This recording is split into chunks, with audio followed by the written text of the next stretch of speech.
Aí, Claudinho, botou para gravar. Muito bem, senhoras e senhores. Estamos aqui novamente na nossa Rádio Livro dos Espíritos, com o nosso time completo, de 3 terrestres e 1 extraterrestre. ET, telefone, minha casa, ET, telefone, minha casa.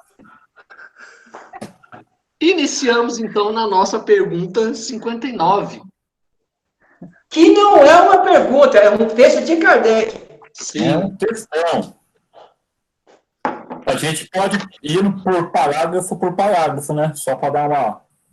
Para não ler tudo e depois sair discutindo, a gente pode... Aqueles parágrafos mais chamativos, a gente pode debater um pouquinho mais. Porque quase 2 páginas, não, né? Mais de 2 páginas. Cada um tem um pouco. São Beleza, praticamente 3 páginas, porque ela começa no meio de uma página e termina no meio de uma outra. Considerações e concordâncias bíblicas referente à criação.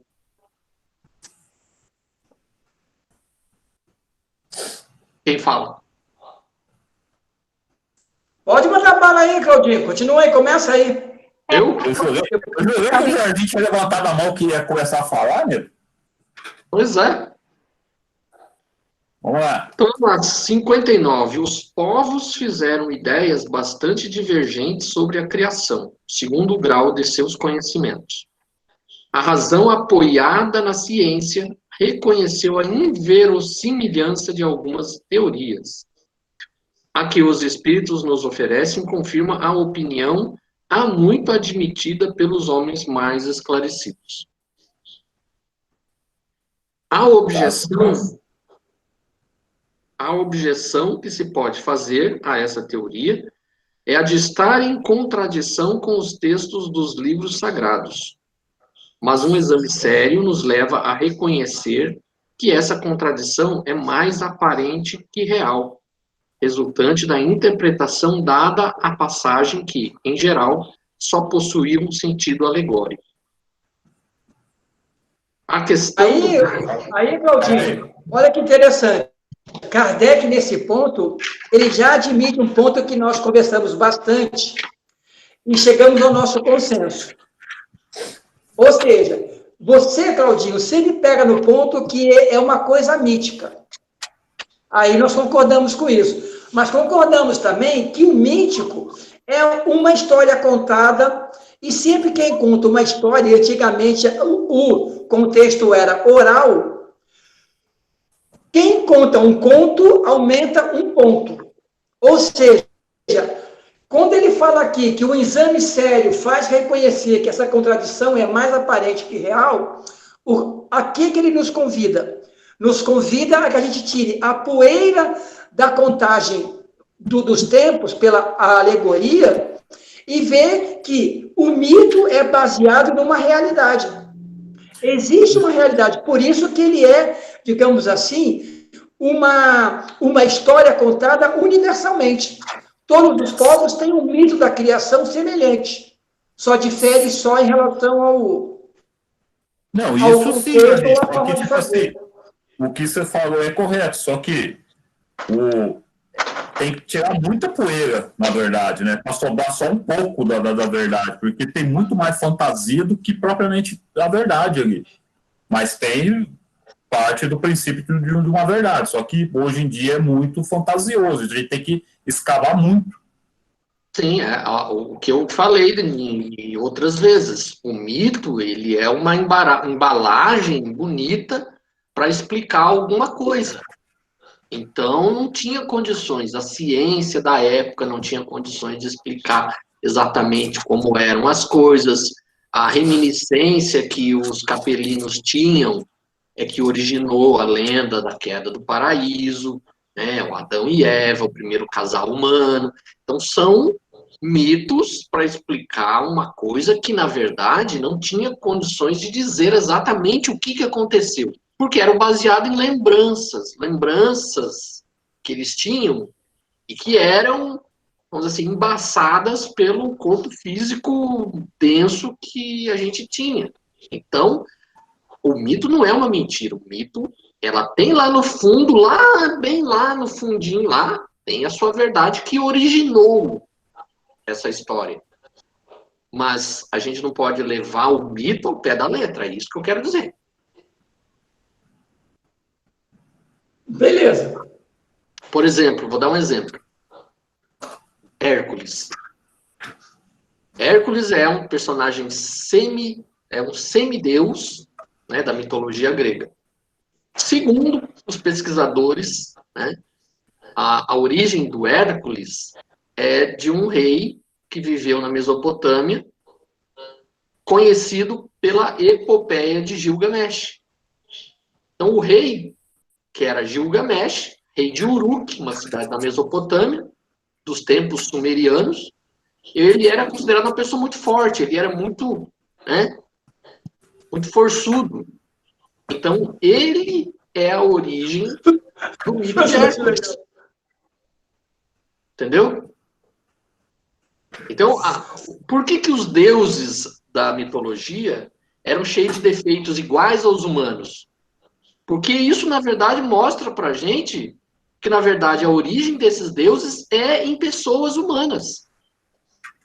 Quem são esses personagens perdeu-se no tempo.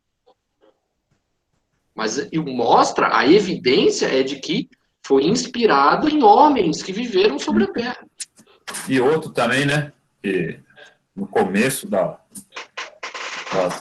sociedades, dos primeiros povos, as tradições eram tudo passado via oralmente, né? Então, para você gravar, fica mais fácil você contar a história do que você contar algo assim, já que não tinha base científica praticamente para explicar lá.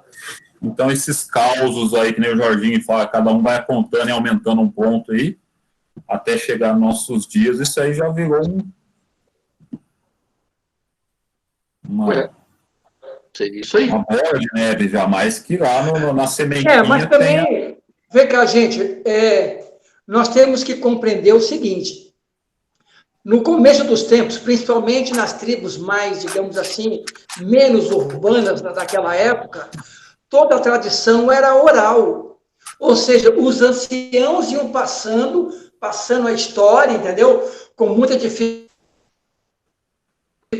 porque você pensa bem, ó, todas as mitologias são semelhantes, todos os mitos da criação, com alguma diferença, pode ser em termos de deserto, em termos de selva, em termos de mar, de ilha, modifica mais em relação à constituição do seu meio ambiente.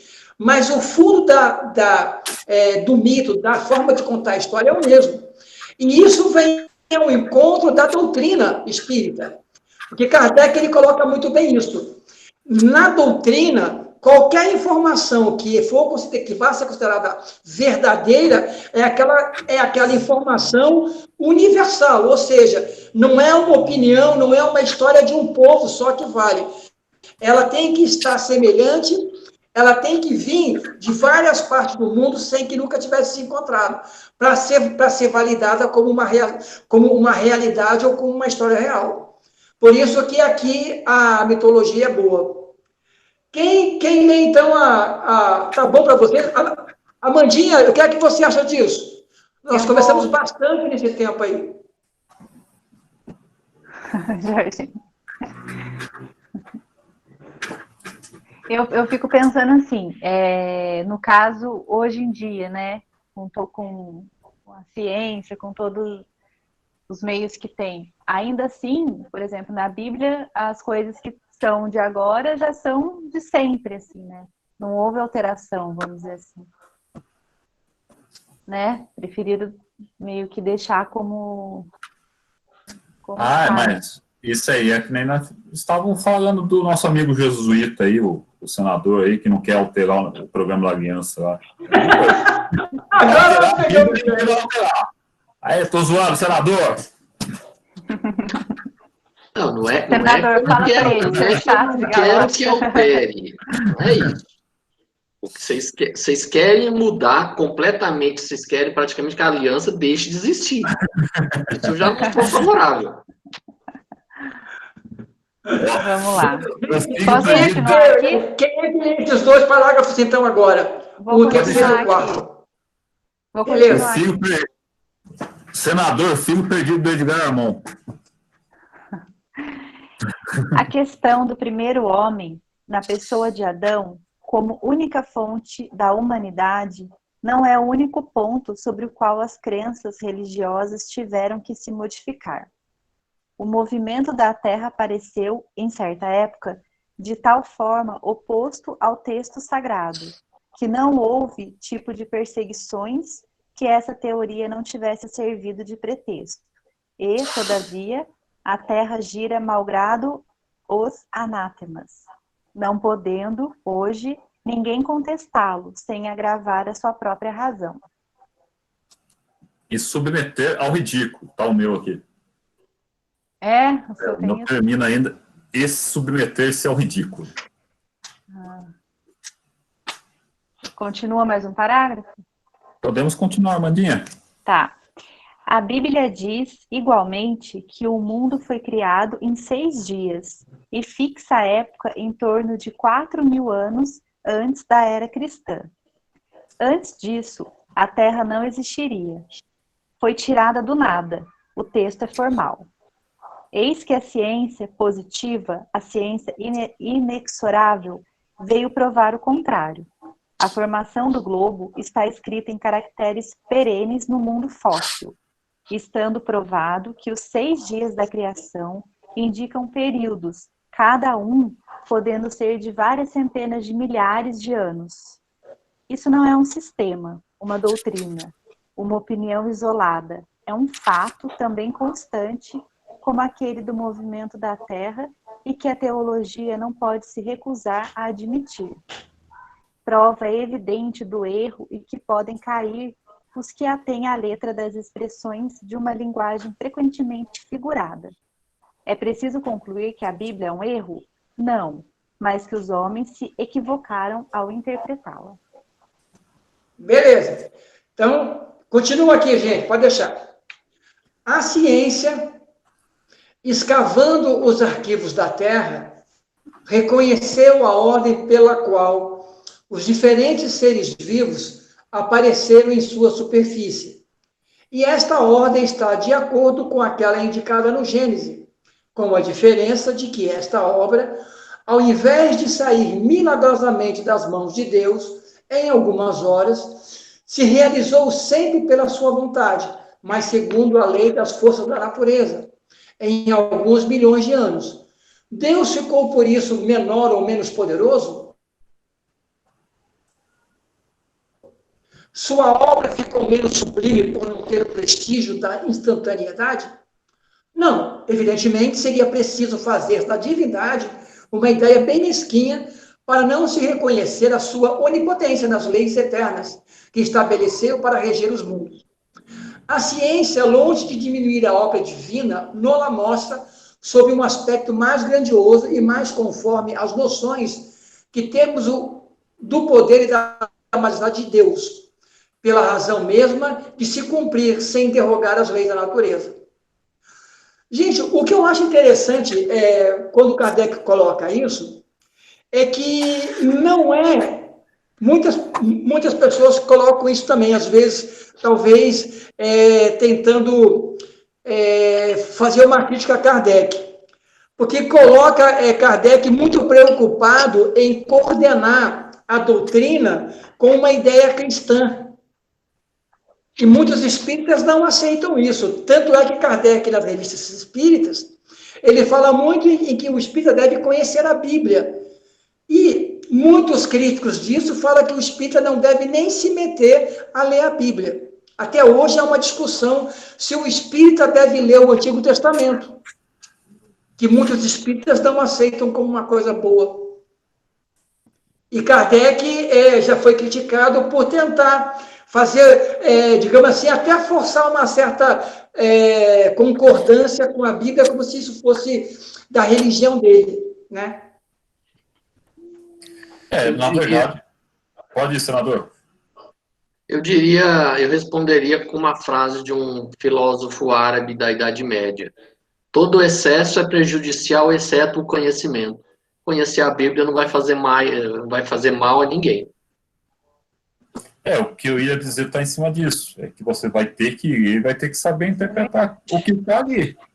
Nem falou, nem nós discutimos e Kardec também coloca aqui.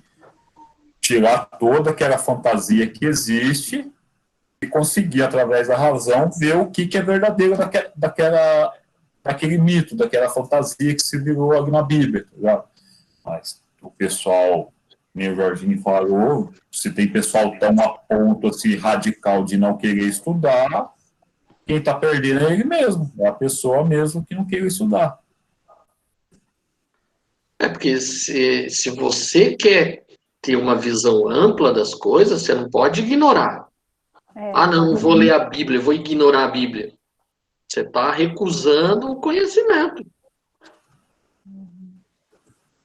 E até para você conseguir debater com alguém os pontos da Bíblia, até com nossos amigos do Claudinho aí, os pastores lá que conhecem bastante, só que ao pé da letra, não no sentido de figuração, você precisa compreender o que está escrito lá, você saber do que ele está falando, para saber se o que ele está falando está, tipo assim, muito errado, ou está certo, só que está escondido ainda nessas alegorias aí. Então, simplesmente ignorar e falar que não debate com alguém por achar que a Bíblia é uma coisa mítica, que não deve nem chegar perto, eu acho isso errôneo também. Eu acho muita ignorância. Eu acho muita ignorância porque a própria orientação dos espíritos passado a Kardec é amai-vos e instruí-vos. Então, isso significa que você não pode ignorar nenhuma forma de conhecimento, inclusive aquilo que você não aceita, inclusive aquilo que você não concorda, que você não gosta. Não é porque você não concorda, você não gosta, você vai ignorar isso. É uma grande bobagem. Principalmente porque eu já li vários trechos do Antigo Testamento e eu vou dizer para você, tem muita coisa lá que é interessante, sim. Tirando a parte dos absurdos, tem uma parte que é histórica, tem uma parte que é teológica, outra parte que é de instruções, tem muita coisa interessante lá. Não sei se eu já cheguei a falar aqui, inclusive, que no Eclesiastes, inclusive, lá cita o fio de prata. Vocês sabem o que é o fio de prata, né? Lá no Eclesiastes fala sobre o fio de prata. Só que é uma linguagem alegórica. Então, a gente que conhece essa parte espiritual, a gente identifica o que é que ele está falando. Então, vamos dizer assim, que o Antigo Testamento, tirando os absurdos, tirando a parte histórica, ela já é uma preparação para o que viria posteriormente. Então, vamos dizer assim, o Antigo Testamento foi o chute inicial, a vinda de Jesus, ele seguiu o jogo, e o Kardec completou a jogada. Então, tem muita coisa interessante lá. Então, você ignorar o Antigo Testamento é você ser ignorante. E nós, atualmente, estamos matando toda a jogada do pessoal aí. Babu, agora você que lê aí, cara. Pessoal aí, amigo. Eu que leio, Jorginho, é isso? Agora é você que lê. Ô, Jorginho, vamos lá, então. A ciência, nesse ponto, concordante com Moisés... Não. Você está aqui no... em cima aqui, né? A ciência de acordo com Moisés. Tô vendo essa parte, ó. Isso, é que é a tradução. Essa parte mesmo, Jorge. Tá legal. Jorginho. A ciência, nesse ponto, concordante com Moisés, coloca o homem em último lugar na ordem da criação dos seres vivos. Mas enquanto Moisés, no Gênesis, põe o dilúvio inicial no ano de 1654, após a criação, a geologia nos mostra o grande cataclismo anterior ao aparecimento do homem na Terra. Então, interessante, porque teve o grande dilúvio, foi arrasado todo mundo ali, segundo a Gênesis bíblica, que avisou Noé, mas aqui já que ele fala que as pesquisas da ciência, que esse grande dilúvio foi antes mesmo da Terra estar habitada pelos homens. Só esse ponto aí. Até hoje não se encontrou nas camadas primitivas do globo nenhum indício nem da presença do homem, nem dos animais da mesma categoria do ponto de vista físico. Calma aí que tá passando o lixeiro aqui, gritando aqui, calma aí. Tá animado essa rua hoje. Hoje tá, daqui a pouco tem festa aqui. Tem jogo hoje, né? Mas nada prova que isso seja impossível. Muitas descobertas já lançaram dúvidas a esse respeito. Pode-se, portanto, de um momento para o outro, adquirir a certeza material dessa anterioridade da raça humana. E então se reconhecerá que, sobre esse ponto, como em outros, o texto bíblico é um símbolo, uma representação. A questão é saber se o cataclismo geológico é o mesmo que atingiu Noé. O certo é que a duração necessária à formação das camadas fósseis não permite confundi-los. E a partir do momento que tiveram encontrado traços da existência do homem antes da grande catástrofe, fica provado ou que Adão não foi o primeiro homem, ou que sua criação se perde na noite dos tempos.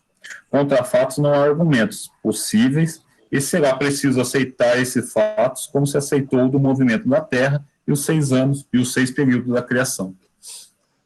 Olha, gente, isso eu considero bem interessante, porque nós sabemos que o dilúvio, aonde aparece esse personagem Noé, não é um dilúvio universal ou mundial. Ou seja, é uma catástrofe colocada num específico local do nosso planeta, aonde essa figura aqui realmente pode ter existido nessa história, entendeu? Mas Noé é uma alegoria universal. Fala do Gilgamesh, fala na Índia teve um Noé, mas com outro nome. Na mitologia Tupi-Guarani, existe o índio que salvou os animais, a floresta, através da sua canoa. Quer dizer, a história ela tem uma realidade. Outra coisa importante também é o seguinte, na Gênese mosaica, ela coloca de maneira muito correta que o homem é a última criação que aparece na criação sobre a Terra. Porque no Gênese, Deus fala para Adão que é ele quem vai dar nome aos animais. Porque antes dele, os animais já existiam.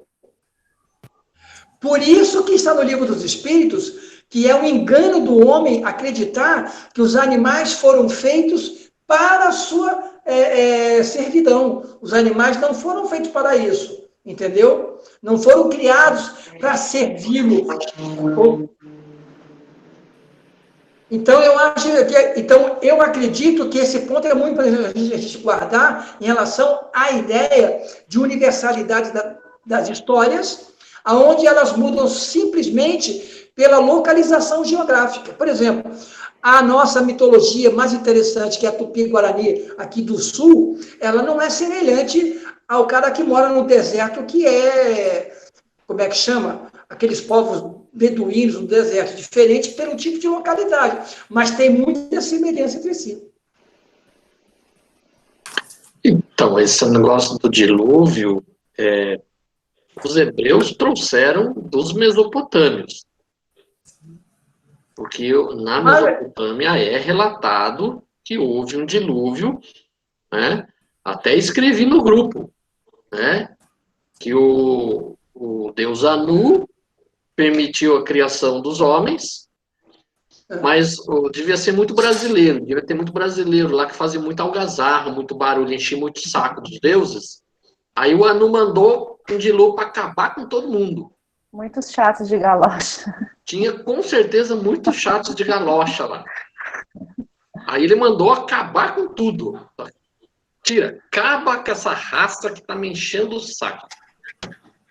Só que um outro Deus, em que ele fica com dó da humanidade e resolve salvar um casal humano, né, que embarca né, num barco lá, vários animais, e eles se salvam. Aí, quando o deus Anu ficou sabendo disso, ele não gostou. Mas aí ele acabou falando, tudo bem, vai, deixa eles voltar aí. Mas, uma condição. Eles não vão mais viver 900 anos. É no máximo 100 anos só. Porque aí eles morrem logo, e não causam muita perturbação para nós. Aí tem a origem na questão do Matusalém, que vivia muitos anos. Antigamente eu pensava que essa contagem que consta lá na Bíblia, não sei quem viveu 800 anos, não sei quem viveu 900, eu achava que era o calendário. Era uma forma de contagem diferente do que é hoje. E, na verdade, não é. É baseado numa lenda, né, na mitologia mesopotâmica, que as pessoas viviam muito, segundo essa mitologia. Então, isso foi colocado na Bíblia. Aí surgiu a questão do dilúvio. Os hebreus, vamos dizer assim, importaram a coisa do dilúvio. Entre os astecas existe também a questão do dilúvio. É um povo que é da América, nunca teve contato com a Mesopotâmia, nem com os hebreus. Da onde surgiu isso? Então, alguma coisa tem de verdade. Aonde aconteceu esse dilúvio, Mas, a gente não sabe. Claudinho, uma das coisas que eu mais ignoro aqui é o seguinte, porque olha bem, os hebreus, até Moisés, na hora que ele surge para fazer a libertação do povo hebreu, o povo hebreu sempre foi povo escravo, ele não tinha uma constituição de Estado ou somente de tribo, certo?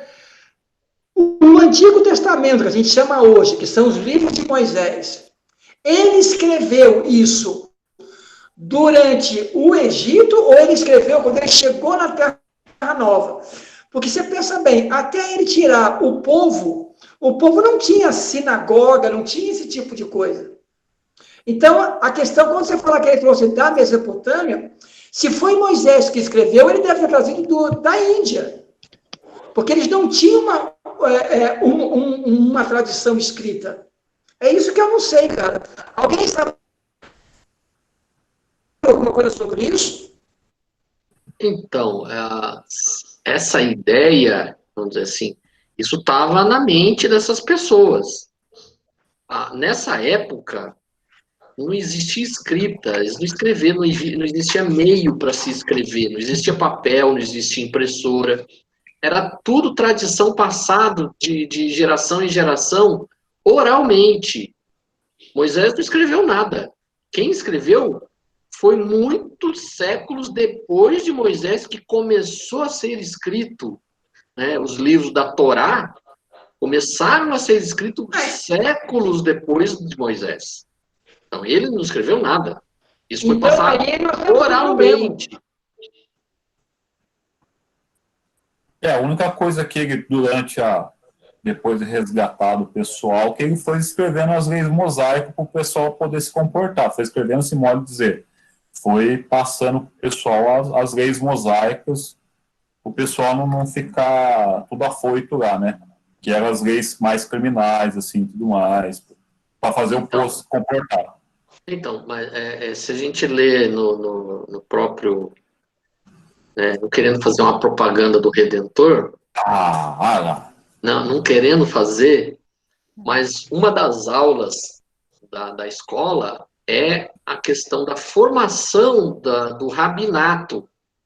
Qual que era a forma deles aprenderem? Era ler e decorar. Então, eles tinham que ter isso decorado, mesmo naquela época que já existia pergaminho escrito, mais os rolos que eles guardavam, os rabis, eles tinham que decorar todo o conteúdo da Torá.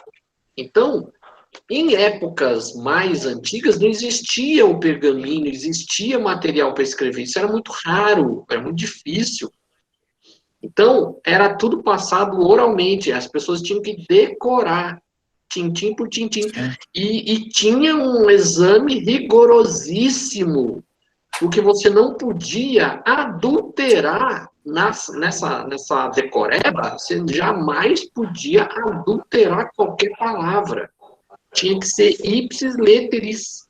o que estava na mente do seu mestre, você tinha que decorar exatamente igual. Por quê? Esse aprendiz, posteriormente, ele iria passar para outros aprendizes. Então, isso foi passado, e aí, com o passar das gerações, um dia alguém começou a pôr isso por escrito, mas isso foi coisa de 4 séculos depois de Moisés.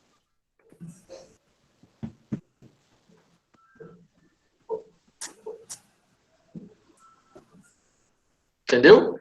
E eu tô entendido. Não, é que o Jorginho perguntou se essas coisas foram escritas na época ou depois. Mas Moisés começou a passar essas leis deles na época ali, quando tirou o pessoal do Egito. Ali ele foi começando a pensar nessas coisas, transmitir para o pessoal. Pessoal, eu vou fazer uma pesquisa aqui sobre isso, porque para mim é uma ignorância mesmo. Porque o que eu conheço do povo hebreu é o seguinte: durante todo esse tempo em que eles eram servos de algum povo babilônico, eles nunca tiveram realmente, e a última escravidão deles foi a egípcia. Ou seja, eles sempre, quando eles tinham, eram tribos espaçadas, eles não eram um povo único.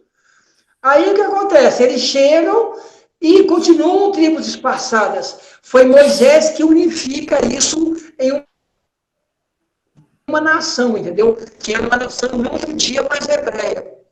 Então, eu não sei se realmente, digamos assim, foi através de Moisés, realmente, porque Moisés é a base que traz para a população hebreia uma população de nação, de povo, realmente, né?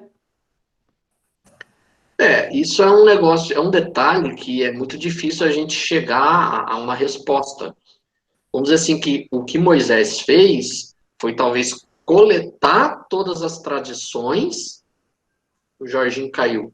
Mas ele coletou as tradições que existiam oralmente no povo, e vamos dizer assim, que ele unificou. E aí, nas gerações seguintes, foi sendo passado oralmente, até que por volta do século IX, século X, século IX antes de Cristo, aí começa a pôr no papel, vamos dizer assim. Começa a ser escrito. O irmão do Karnal, aproveitar a sua grande mente brilhante, naquela época que Moisés, antes de voltar para o Egito resgatar o pessoal, ele deu uma fugida, né? Ele foi realmente para a Índia? Você sabe para onde que ele foi? Para onde que ele andou ou não? Isso aí não tem evidências. Não tem evidência nenhuma, né? Porque por isso que eu perguntei, tem o pessoal que crava que ele foi para a Índia, onde ele pegou mais informação ainda. Então, é um negócio... Eu nunca vi isso aí. É um negócio assim complicado, porque diz que Moisés foi para a Índia, depois dizem que Jesus também foi para a Índia. Quer dizer, todo mundo foi para a Índia, mas não tem prova nenhuma de nada. Eu tenho um livro aqui que é interessante, que é a infância de Jesus, dos 20 até os 30 anos, tudo mais. Mas é de um escritor brasileiro antigo, e é tipo assim, aonde que ele fez essas pesquisas, ele não estava afirmando nada, ele fala assim, segundo tal pesquisa, Jesus foi para a Índia, porque parece que tem nos pergaminhos, não sei da onde. Outra hipótese é que ele foi para não sei o quê. Outra hipótese que ele ficou no povo hebreu. Só que ele não fecha nada, ele só fica dando as histórias que já contaram de Jesus, tá ligado? Dessa época aí, Jesus, depois que completou certa idade, foi para a Índia, tipo, se espiritualizar mais, depois voltou. Aí a outro contei, ele foi para os Essênios. Ele só comenta todas essas histórias que já comentaram de Jesus. É interessante nesse sentido. Mas de Moisés também cai nesse mesmo sentido. Não tem nenhuma prova que ele foi para a Índia, que ele foi dar um rolê aí, não, né? Desconheço qualquer evidência que ele tenha estado na Índia. Nunca vi. Não, eu também. É o que eu tinha na mente. Mas como o senhor é o carnal nosso aqui, eu falei, deixa eu perguntar, né, Amandinha? Que mal tem, né? Eu nunca ouvi nenhuma evidência disso, não. Ô, Jorginho, a nave espacial aí tá com interferência hoje aí, nego. Ou você entra na atmosfera da Terra ou você sai. Decide aí. Acho que ele não tá ouvindo a gente. Tá? Eu acho que a antena do disco voador deve Gente, eu não estou ouvindo vocês. Gente, eu não estou... Vocês estão me ouvindo? Sim. Tá com um certo Mas delay, eu a não, gente tá ouvindo você. olha, eu não sei o que está acontecendo, mas eu não estou ouvindo vocês. Eu desliguei e voltei de novo e não estou ouvindo vocês. Calma aí, deixa eu mandar pro... Ó, vou mandar mensagem pro Jorginho, calma aí. Mas você não tá ouvindo nada? Ô, Jorginho, a gente Não, consegue te eu estou ouvir. vendo, olha, eu estou vendo a imagem de vocês, mas eu não estou ouvindo. O Babu vai falar. Você não desligou o microfone? Tá ligado, opa, quer ver? Ó? Tá ligado. Aí eu saí e voltei. Ele acabou de dizer que não está ouvindo nada. Aí eu fiz uma pergunta para ele e ele respondeu, né? Então acho que ele está ouvindo. Não, mas aí que tá. Tem horas que vem, mas normalmente, por exemplo, agora eu não estou ouvindo vocês mais. Não estou ouvindo. Deve ser o sinal do celular, o Jorginho, deve estar meio ruim aí. O seu 4G aí. Tá esquisito, mas tudo bem. Agora voltei a ouvir vocês, beleza. Vamos seguir? Vamos embora. Quem é que lê agora aí? Agora é você. Não, Então vamos lá. Pode deixar que eu leio. Não é a Amandinha que lê agora? É a Amandinha que lê. Não, o Claudinho e depois a Amandinha. Vamos lá. A existência do homem antes do dilúvio geológico não há dúvida. Não há dúvida, ainda hipotética. Nossa, o senhor tá estranho, hein? Tá estranho mesmo. Aqui, É a Amandinha que lê, não é? Ou sou eu? É a Amandinha que lê. Só para pegar a tradução minha aqui, ó, a existência do homem antes do dilúvio geológico, na verdade, ainda é hipotética. Sim. Porque a forma que está escrita aqui está meio truncada. Está meio truncado, seu. Mas eis como nos parece menos. Admitindo-se que o homem tenha aparecido pela primeira vez na Terra há 4.000 anos antes de Cristo, se 1.650 anos mais tarde toda a raça humana foi destruída, com exceção apenas de uma família, conclui-se que o povoamento da Terra data de Noé, ou seja, 2.350 anos antes da nossa era. Ora, quando os hebreus emigraram para o Egito, no 18º século, encontraram esse país bastante povoado e já bem avançado em civilização. A história prova que, nessa época, a Índia e outros países eram igualmente florescentes, mesmo sem levarmos em conta a cronologia de certos povos que remonta a uma época mais recuada.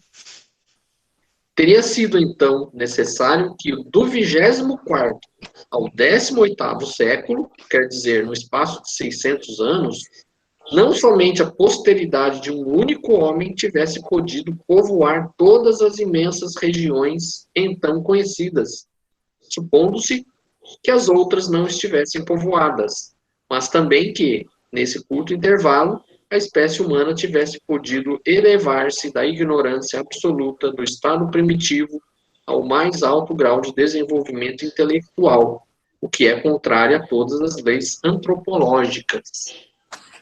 Perfeito. Perfeito, perfeitado. Existe registro de povoamento, inclusive na América. Então é uma cronologia muito estranha essa da Bíblia. Uhum. A diversidade das raças humanas vem ainda em apoio desta opinião. O clima e os hábitos produzem, sem dúvida, modificações das características físicas. Mas sabe-se até onde pode chegar a influência dessas causas, e o exame fisiológico prova a existência entre algumas raças de diferenças constitucionais mais profundas que as produzidas pelo clima. O cruzamento de raças produz os tipos intermediários. Tende a superar os caracteres extremos, mas não cria estes produzindo apenas as variedades. Ora, para que tivesse havido cruzamento de raças, era necessário que houvesse raças distintas, E como explicarmos a sua existência, dando-lhes um tronco comum, e sobretudo tão próximo? Como admitir-se que em alguns séculos certos descendentes de Noé tivessem transformado a ponto de produzirem a raça etíope, por exemplo? Uma tal metamorfose não é mais admissível que a hipótese de um tronco comum para o lobo e a ovelha, o elefante e o pulgão, a ave e o peixe. Ainda uma vez, nada poderia prevalecer contra a evidência dos fatos.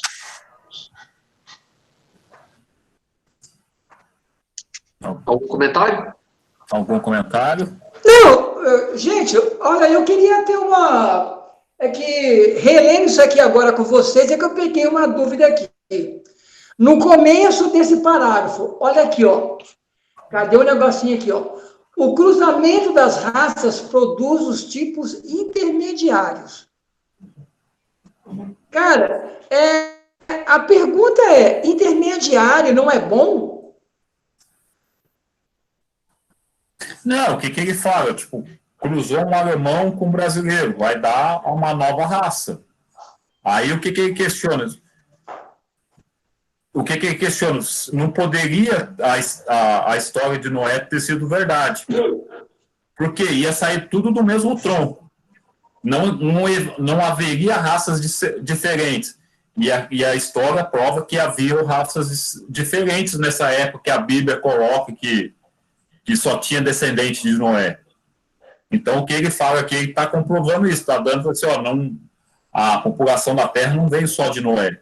Havia as raças distintas que se cruzaram, que deram outras raças. Ele não está falando que isso é mal. Ele só está comprovando que aquela história de Noé, que é um tronco para todo mundo, é mentira. Ah, tá legal, porque a mim me soou como intermediário sem uma coisa inferior. Não, é que ele está querendo refutar essa ideia, porque ele fala assim, ó, se a linhagem veio toda de Noé, não era para ter povo distinto. Em 600 anos, Noé, os descendentes dele, ter diversificado tanto assim a ponto de produzir a raça etíope e outra raça. Então, já existiam essas raças, então esse mito é um mito do tronco só de Noé, não é possível, não é verdade. Porque Beleza.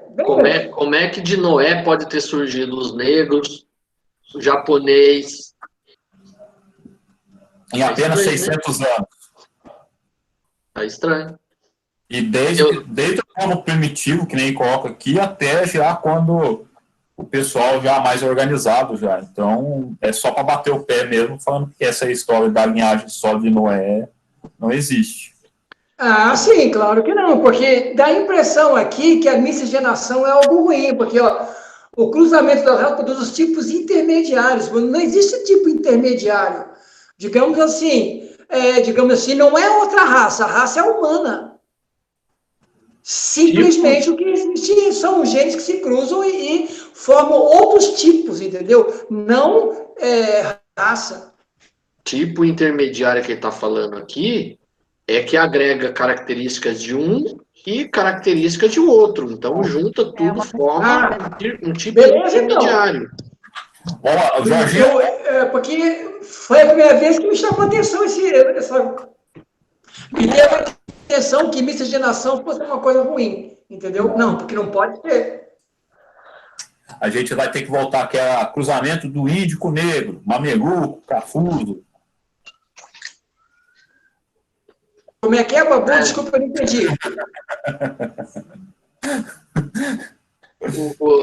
Temos que pegar aqueles antigos livros de geografia, de história, né, do primeiro grau, explicar para o Jorge de novo, que ele esqueceu. Não, cara, mas é porque aqui dá uma impressão, se você ler o texto assim, que intermediário é ruim. Porque você pensa bem, raça... eu não sei se antigamente as raças eram puras, entendeu? Jorginho tá querendo a raça ariana aí, ó. Jorginho tá querendo... Cara, porque, ó, raça as ariana, raças... Ó, o cruzamento das raças. Entendeu? Aí é que hoje em dia essa palavra raça até está sendo assim muito mal considerada. Fala-se mais em etnia, mas não se fala mais em raça. Ah, a raça negra, não existe raça negra, a etnia, o povo, né? Entendeu? Então, é que na leitura eu li assim, caramba, agora que eu, sabe, quando chama atenção, assim, mas tudo bem. Beleza, eu estou de acordo com o que vocês disseram. Continua aí, Claudinho, para terminar o parágrafo, faça favor. Tudo se explica pelo contrário, admitindo-se a existência do homem antes da época que lhe é vulgarmente assinalada. A diversidade das origens. Adão, que viveu há 6.000 anos, como tendo povoado uma região ainda inabitada.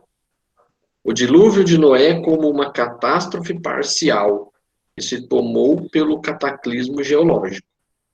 E tendo-se em conta, por fim, a forma alegórica peculiar ao estilo oriental, que se encontra nos livros sagrados de todos os povos.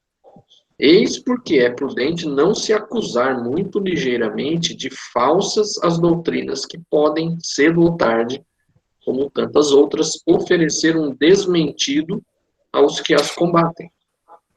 As ideias religiosas, longe de perder, se engrandecem ao marchar com a ciência. Esse o único meio de não apresentarem ao ceticismo um elo vulnerável. E olhe bem, hein? A ideia que ele dá aqui é o seguinte, a religião andar ao passo, ao lado da ciência, mas não coloca a ciência andar ao lado da religião, porque a religião ela é uma causa de separação e de ideias diferentes. Isso eu achei interessante. Ou seja, a religião tem que andar caminhando junto com a ciência para poder ter base boa. Mas se a ciência cai para seguir a religião, aí ela entra num abismo de sofisma e perde a sua razão de ser. No meu aqui tem uma notinha de rodapé. A minha tinha vagas aqui para explicar alguns termos, mas fala a sua aí. Mas o que tem no seu aí não é igual ao meu. Ah, com certeza. Porque o meu é do Herculano Pires. Ah. Então, aqui tem uma notinha dizendo aqui o seguinte. As escavações arqueológicas realizadas por Sir Charles Leonard Woolley em 1929, ao norte de Bassorá, próximo ao Golfo Pérsico, para a descoberta de Ur, revelaram os restos de uma catástrofe diluviana ocorrida exatamente 4.000 anos antes de Cristo. Ao encontrar a camada de lodo que cobria as ruínas da Ur primitiva, Woolley transmitiu a notícia ao mundo nos seguintes termos: encontramos os sinais do dilúvio universal. Trabalhos posteriores comprovaram o fato, mostrando que houve um dilúvio local no delta do Tigre e do Eufrates, exatamente na data assinalada pela Bíblia. Este fato vem confirmar a previsão de Kardec. Então, se vocês não se lembram, no livro A Gênese, de Kardec, uma das teorias que coloca lá para o dilúvio universal é, assim, um transbordamento, quer dizer, que eu me lembro, assim, duas teorias. Primeiro, um transbordamento dos dois rios, uma enchente, vamos dizer assim. Que aí, né, foi uma enchente, vamos dizer assim, fora do normal para a época. Então, deve ter chovido muito lá na cabeceira dos rios, e aí inundou todo o Vale do Tigre e do Eufrates. Outra hipótese, que geologicamente pode ser considerada, é uma parte do Mar de Aral, que é bem mais ao norte. Esse Mar de Aral, ele era um mar bem maior do que ele é hoje. Então, movimentos sísmicos podem ter jogado grande parte dessa água do mar em direção ao sul, passando pela Mesopotâmia aí, o povo naquela época achava que o mundo era só aquela região. Para eles, o dilúvio foi universal, o mundo todo foi inundado. Mas ô Claudinho, será que esse dilúvio universal que fala a Bíblia não quando termina a última era glacial? Porque lembre-se bem, na última era glacial, as costas de todos os continentes eram mais compridos, porque os mares estavam congelados. Quando vai terminando a época, essa última era glacial, o mar volta a tomar várias partes, entendeu? Será que essa história não vem realmente da última era glacial, que foi mais ou menos há uns 15 mil anos atrás? Então, o que na própria Gênese coloca lá é que pode ter havido vários dilúvios. Uhum. Especificamente, esse dilúvio bíblico, né, ele pode ter se originado desse evento que, inclusive, foi constatado arqueologicamente. Foi um dilúvio ali naquele local. O fato de outros povos na Terra terem também nas suas mitologias um acontecimento semelhante ao dilúvio, mostra que o dilúvio não foi um único só, teve vários dilúvios. Uhum. Então, muito provavelmente, numa dessas eras muito antigas, deve ter ocorrido vários, porque a própria arqueologia mostra que a Terra teve sucessivos momentos de esfriamento e aquecimento. Então, quando esfriava, congelava. Muitas regiões da Terra congelavam. Quando esquentava novamente, isso derretia. Então, provavelmente provocava dilúvios. Então, isso ficou marcado na história de vários povos. Por isso, a constatação nas mitologias de vários povos que nunca se conheceram e falam do dilúvio. Belezura. Certo? Agora, mas o que eu achei também bom nessa colocação de Kardec é exatamente isso. Quando ele coloca as ideias religiosas, longe de perderem, se engrandecem caminhando com a ciência. Ou seja, Kardec ele coloca bem que a ciência tem que trazer a religião de uma maneira correta. Mas a ciência não pode caminhar ao lado da religião. Porque a religião ela é uma divisão de opinião. Ou seja, tem que ter dogma e uma ideia fixa. A ciência ela não pode ter isso. Então, Kardec coloca bem. É a religião que tem que buscar a ciência para poder se engrandecer ou para poder valorar os seus postulados. Isso eu achei muito legal E foi a primeira vez que me chamou a atenção nisso. Olha que eu já li bastante desse negócio aqui, mas achei que isso realmente é uma realidade.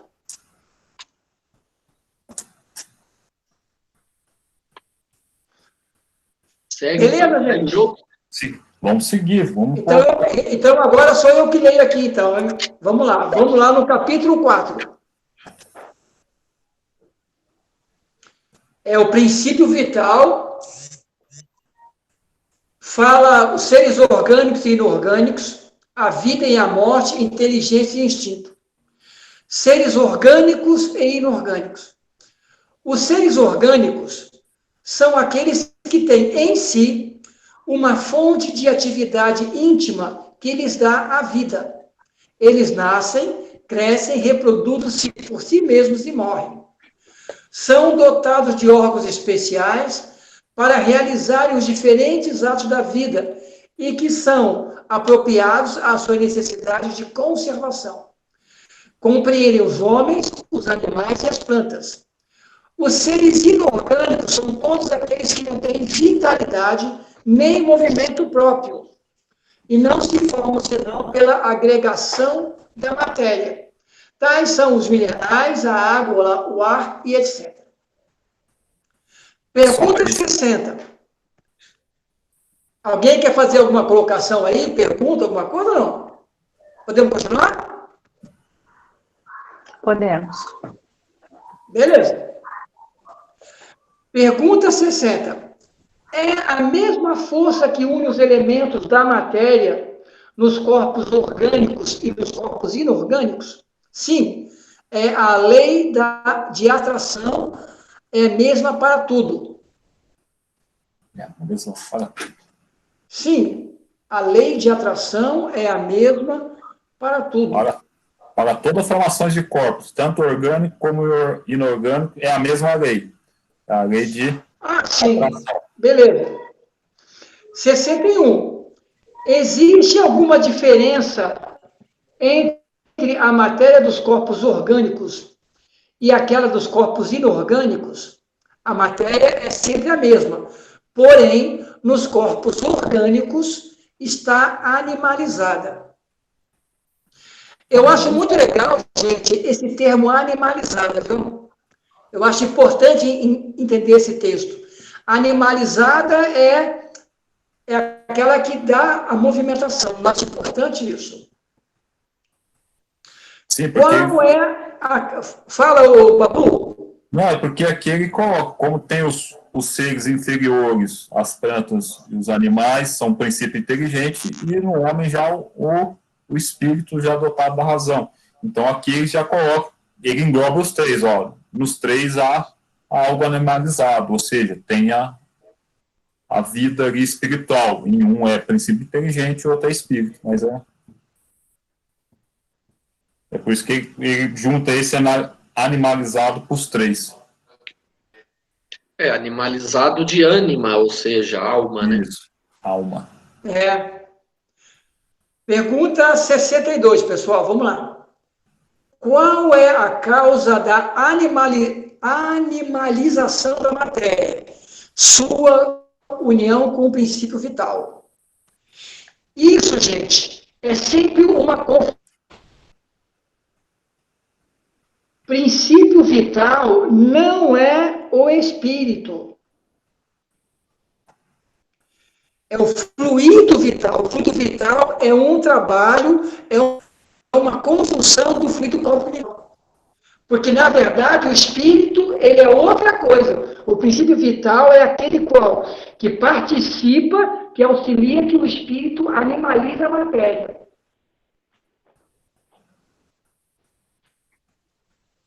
É o que está na pergunta 63. Mas isso sempre é uma confusão no movimento espírita. Sempre eu ouvi falar que o princípio vital é o espírito. E ele não é princípio vital. Espírito é outra coisa. Yes. Ele é como se fosse a gasolina dos corpos. Positivo.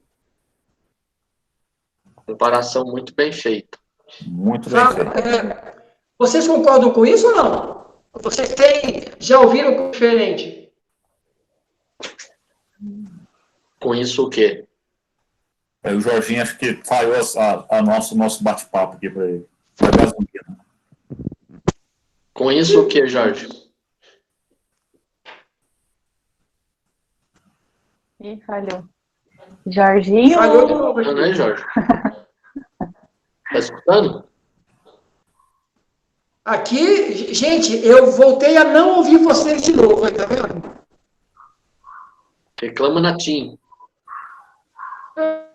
De novo aqui. É que é ruim você não... Quem é que lê agora, gente?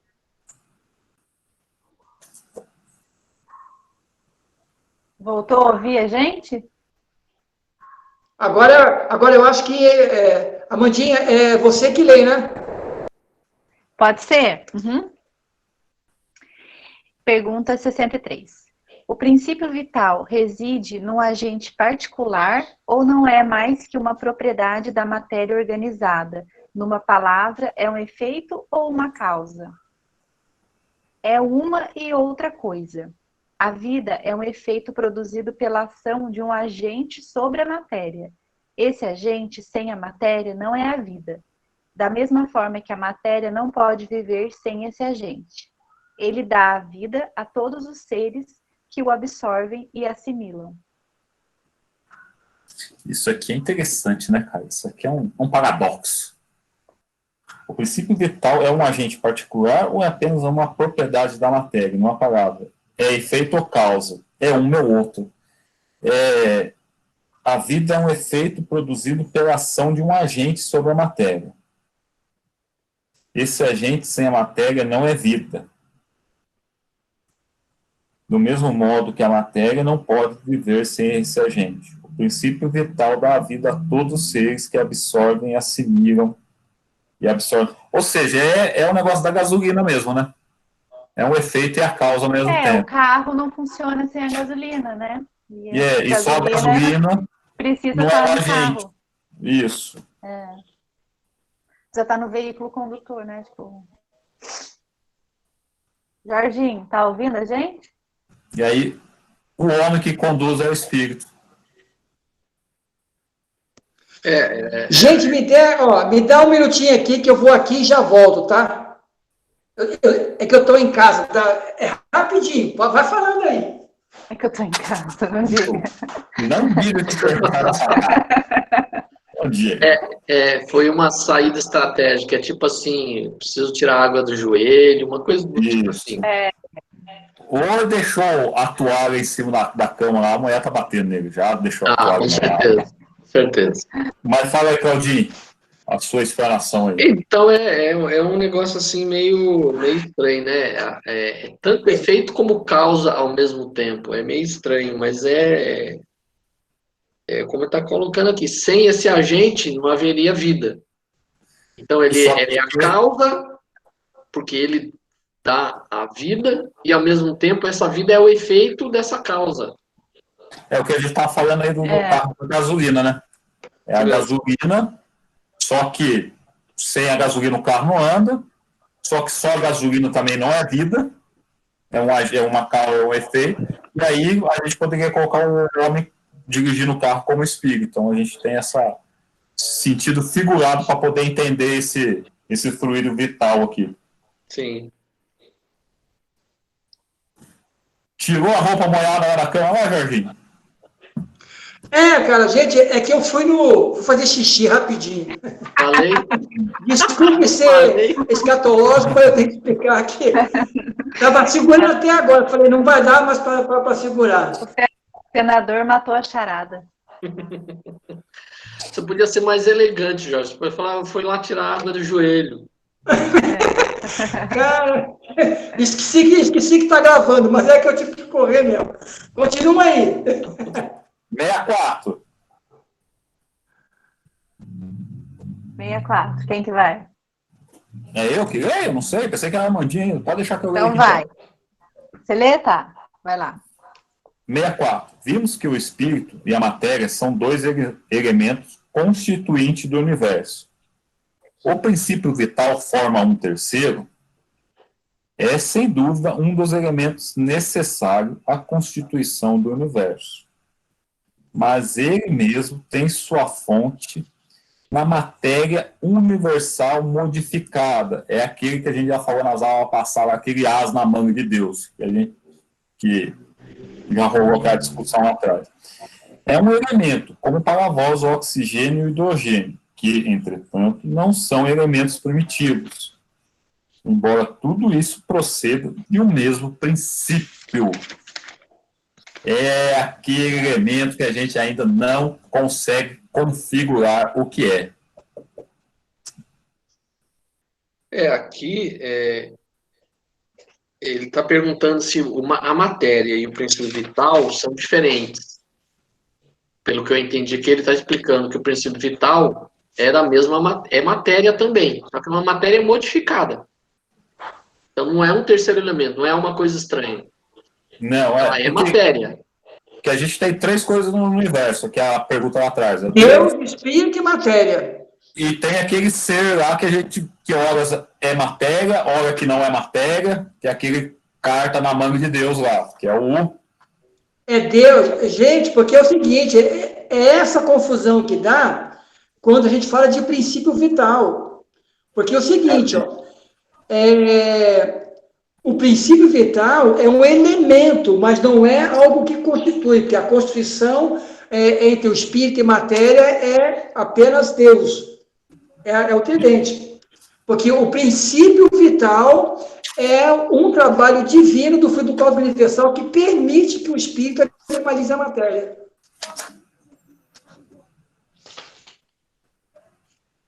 É isso aí. Tanto é que tá, olha, Babu, o seu aí é 64B, não é? Não, é 64. Agora vai 64A. Ah, beleza, pura, então é isso mesmo. 64A. Disso parece resultar que a vitalidade não tem seu princípio num agente primitivo distinto, mas numa propriedade especial da matéria universal, em razão de algumas modificações.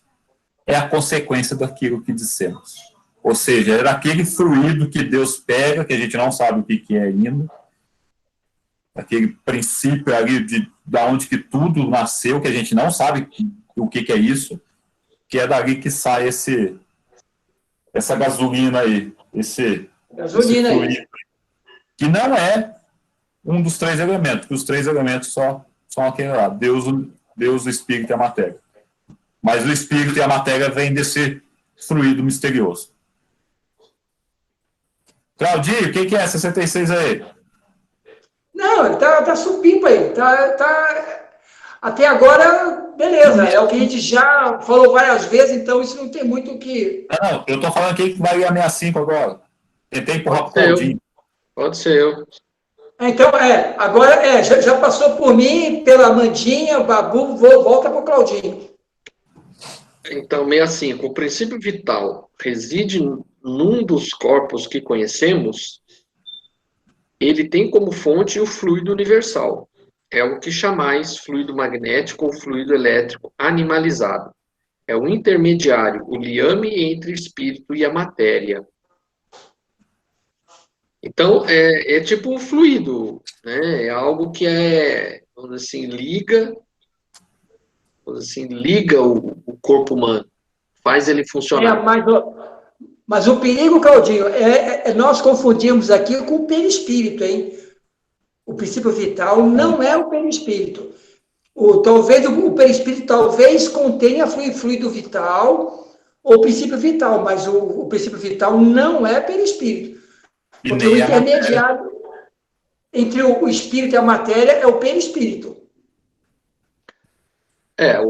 Pelo que ele coloca aqui, ele, vamos dizer assim, ele faz os corpos, vamos dizer assim, funcionarem. Então, o que explica o nosso coração bater independente da nossa vontade? É esse fluido. É isso, fluido. Né? Porque todos os músculos do nosso corpo, a gente movimenta de acordo com a nossa vontade. O músculo do coração é o único que ele está funcionando dependendo da nossa vontade. Mas aí é que está, Claudinho. Essa colocação aqui do fluido elétrico, o nosso músculo funciona devido ao nosso envio elétrico do cérebro. Quando o neurônio dá uma ordem, envia uma ordem elétrica para que ele funcione. Sim, mas isso vamos dizer assim, em razão desse fluido. Esse fluido que faz esse órgão responder o chamado do cérebro. Gente, repete aí que eu não entendi. Você está dizendo que o fluido elétrico é a vontade, é isso? Não, nada disso.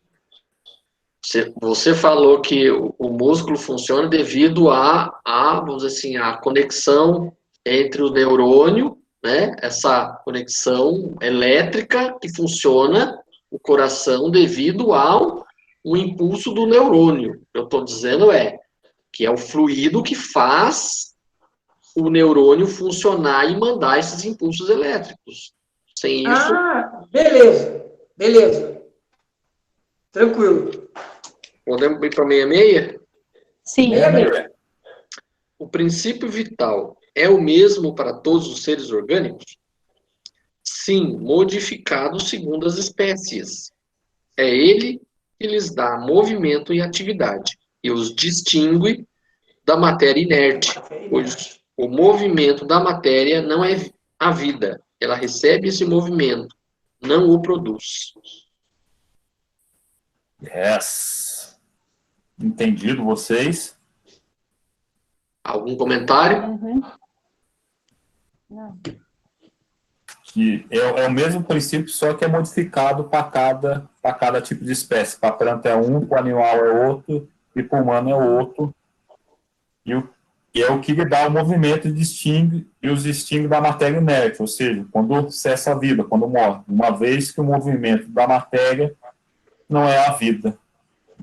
Porque vem cá, gente, o Babu, o Claudinho, ele compreendeu em 100%, porque, olha bem, o princípio vital, ele recebe o movimento, mas ele não faz o movimento, ele recebe a ação para criar o movimento, mas não é ele quem...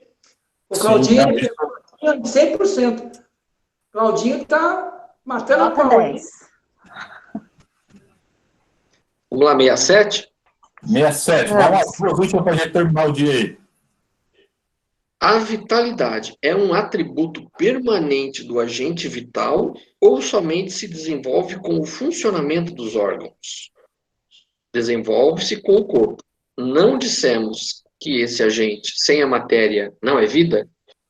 É necessária a união de ambos para produzir a vida.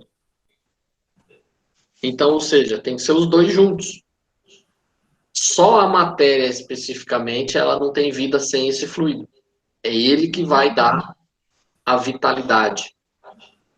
E esse fluido também não é vida. Ele tem que estar... Sim.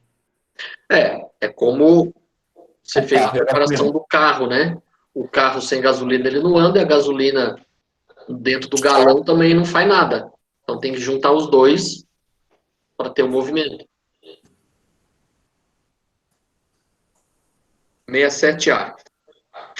Podemos dizer que a vitalidade permanece latente quando o agente vital ainda não se uniu ao corpo? Sim, é isso. Então, só deixa eu entender a pergunta. Pode-se dizer que a vitalidade está em estado latente quando o agente vital não está unido ao corpo? Sim, é isso.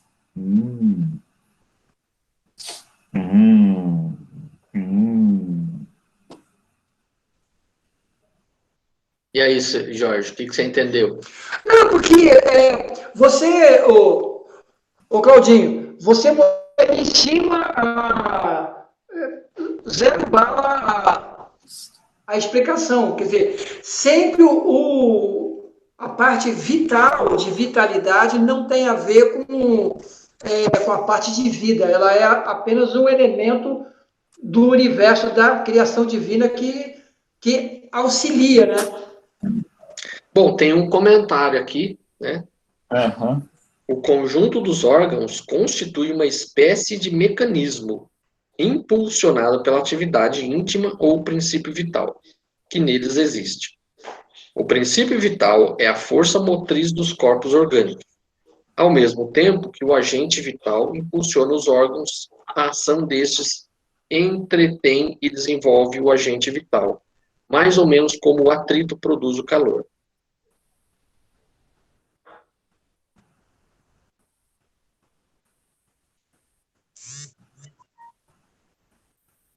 E aí? Não, é que você falou, aquele negócio do cérebro mandar o impulso e o fluido universal fazer o músculo funcionar, dar o estímulo para o músculo. Beleza. Gente, eu acho que, na minha opinião, nós estamos ficando muito craque, cara, porque a gente já está compreendendo isso aqui de tão maneira tão simples. Ou nós somos muito inteligentes, ou nós estamos fingindo que entendemos tudo, porque, olha, eu estou achando assim muito estranho. Também, pela 10ª vez que nós estamos lendo isso, a gente tem que ter um pouco de compreensão, né? O problema é a gente chegar lá em cima, o nosso espírito protetor ser bonito, né? Sabia o negócio de cor salteado. E a prática? E a prática? Então, gente, é o seguinte, ó. Só para mim não esquecer, mas eu sei que eu vou esquecer, mas eu vou marcar aqui. Nós estamos na vida e morte, na pergunta 68. Perfeito. Puta vida, eu fechei o livro e não marquei a página. Oh, tristeza. Então você abra de novo. Marca lá. Parece gozação. É só ver a Gente, pergunta amanhã... 68. Mas como eu vou esquecer, eu vou perguntar. Uma coisa que já ficou gravada no meu cérebro fantástico aqui é que eu sou o presseiro oficial. Isso já está marcado. Finalmente. Mas, Jorge, fique tranquilo que no título da nossa reunião vai estar escrito qual que é a pergunta. Eu não posso ficar tranquilo, que na próxima reunião vai estar escrito lá, Livro dos Espíritos, pergunta 68. Fica tranquilo. É legal.